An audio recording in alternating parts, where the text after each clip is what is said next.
creación de un tribunal constitucional supone la creación de un modelo de control de constitucionalidad de las leyes y de protección de derechos fundamentales.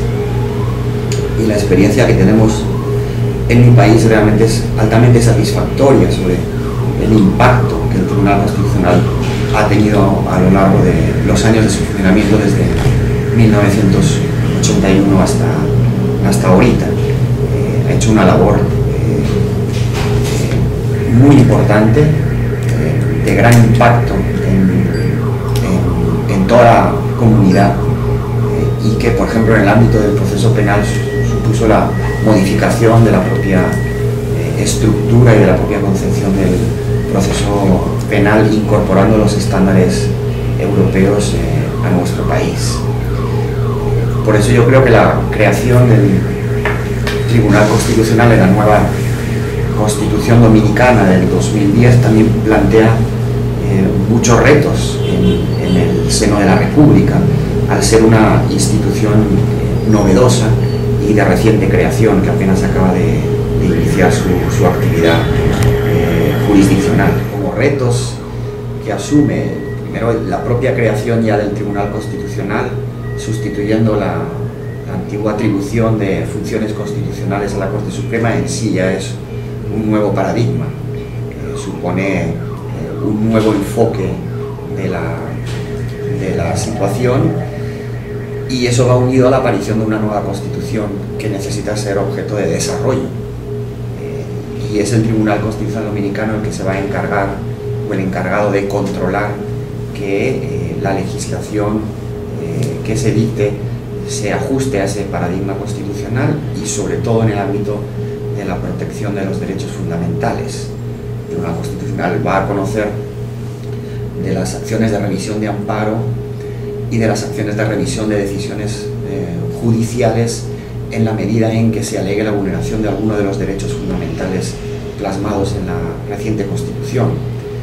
Y no debemos olvidar que la Constitución eleva a la categoría de derechos fundamentales no solo los clásicos derechos civiles y políticos, sino también derechos económicos, derechos sociales y derechos culturales.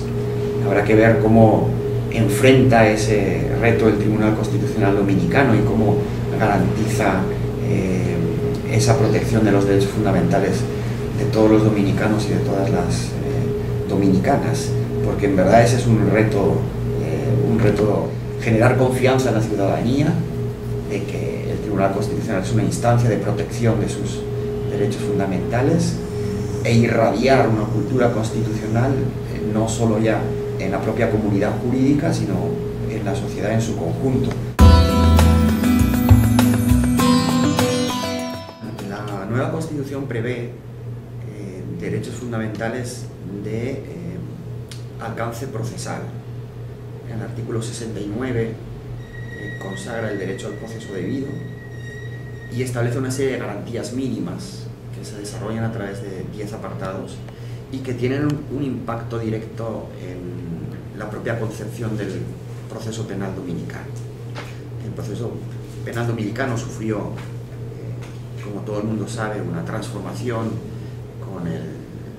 con el Código de 2002, pero creo que la Constitución lo que plantea es un reto de análisis de los preceptos legales desde una óptica constitucional, dimensionando en ese texto legal el significado y el alcance de esos derechos fundamentales que se integran dentro del concepto del derecho al proceso debido. La propia plasmación de el derecho a la defensa, el derecho a la presunción de inocencia, el propio plasmación del derecho a la libertad o la propia constitucionalización de la regla de exclusión de las pruebas ilícitas, ¿no? Hacen que, a mi juicio, la nueva dimensión o la nueva lectura que deba hacerse del Código Procesal Penal deba partir de ese paradigma constitucional. Parte de que la propia Constitución prevé ya principios de aplicación directa de esos derechos fundamentales por los poderes públicos, entre ellos los jueces y tribunales. Creo que ahí el reto es analizar el código desde esa perspectiva constitucional que nos ofrecen los derechos fundamentales y desarrollarlos e implementarlos en las prácticas de los diferentes operadores jurídicos del sistema. No podemos limitarnos a una pura interpretación meramente positivista o exegética de la norma, sino que debemos analizarla en clave constitucional. Y lo cierto es que algunas normas que existen en la actualidad en el Código requieren de esa interpretación constitucional. Habría que plantearse en qué medida la Constitución ha impactado en el modelo de la exclusión de las pruebas ilícitas, porque la fórmula que utiliza la Constitución no es la misma que es la que está utilizada en el Código.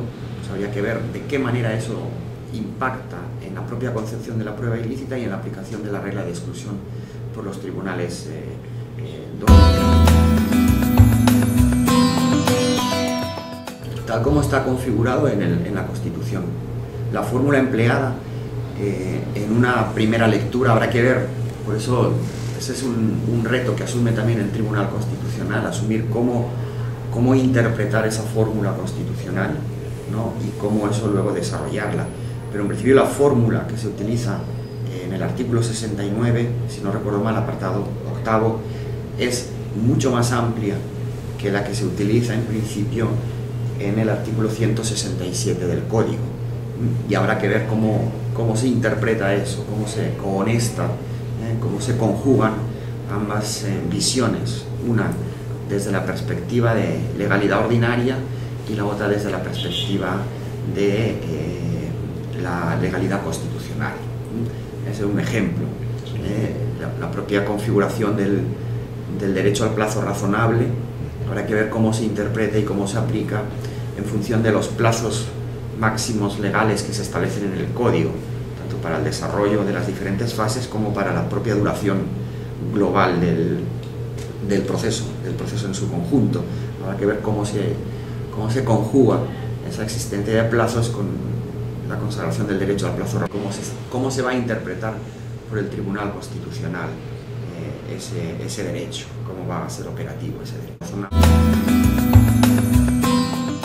No, claro, ellos lo que establecen son plazos máximos legales.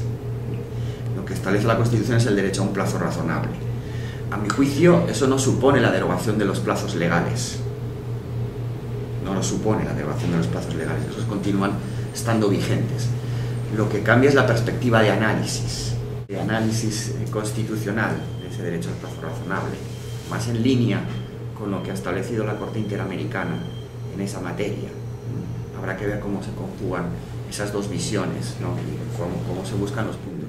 La Constitución vuelve a insistir en la excepcionalidad de las restricciones de la libertad. Sí. Y vuelve a insistir en la excepcionalidad de la prisión preventiva y en la regla general de la libertad. Eso necesariamente debe tener un impacto en la realidad dominicana, donde el número de presos preventivos, a mi juicio, es excesivo, es demasiado elevado. Yo creo que el reto que plantea la Constitución es quebrar esa tendencia progresiva al alza y situar los niveles de presos preventivos en un nivel aceptable, porque en el fondo la excepcionalidad creo que en esos momentos no se está cumpliendo. Habrá que ver ahí también cómo va a interpretar el Tribunal Constitucional esa nueva dimensión. El año pasado representaba el 64.7% de la población privada de libertad eran presos preventivos. Son unos índices, a mi juicio, excesivos, elevados. Y uno de los objetivos del Código fue precisamente reducir los niveles de presos preventivos, que no se consiguió.